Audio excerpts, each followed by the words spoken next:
মানাহু সাইয়্যিদ, রব শব্দের অর্থ হইল নেতা। আবার রবের আরেক অর্থ হইল আইনদাতা।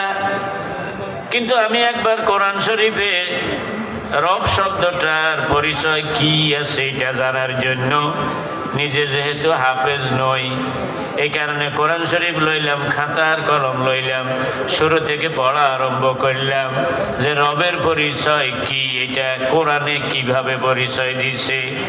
30 পারা কোরআনের শুরু থেকে শেষ পর্যন্ত রবের আয়াতগুলো একসাথে করতে পড়িয়া 1 সপ্তাহ সময় গেল।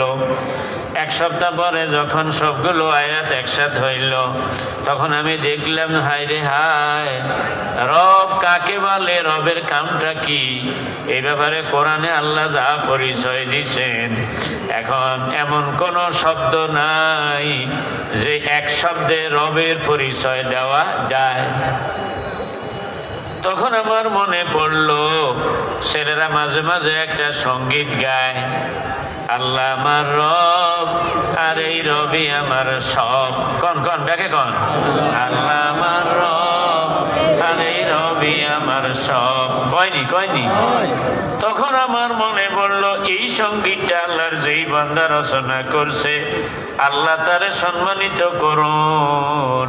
কোরআনের যতগুলো আয়াতে রবের পরিচয় আছে, এগুলির একসাথ করার পরে রব যেরকম এক শব্দ, এটা যদি এক শব্দে অনুবাদ করতে হয় তাইলে কইতে হয় সব। আল্লাহু আকবার কই।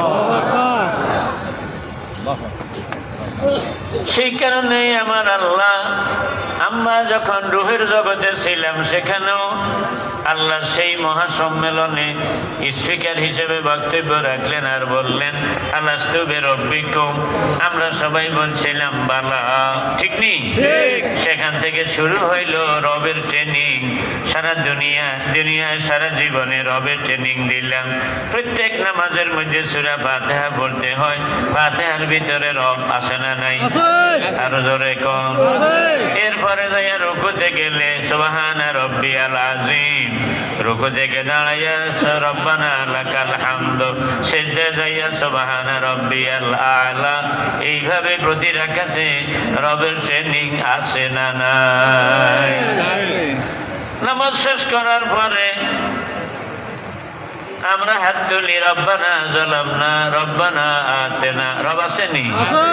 এইভাবে সারা জীবন রবের ট্রেনিং চলে।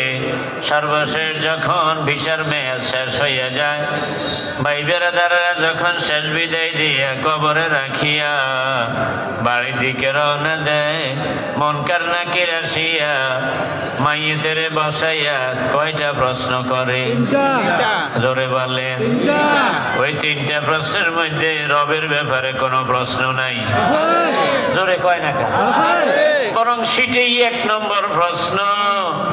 দুনিয়ার জীবন কাটাইয়া আইছো, অন্য কথা পরে, আগে বলো দুনিয়ায় তুমি রব মানছিলা কারে? ঠিক নেই? তাইলে দুনিয়ায় আসার আগে রুহের জগতে শুরু হইল রবের ট্রেনিং।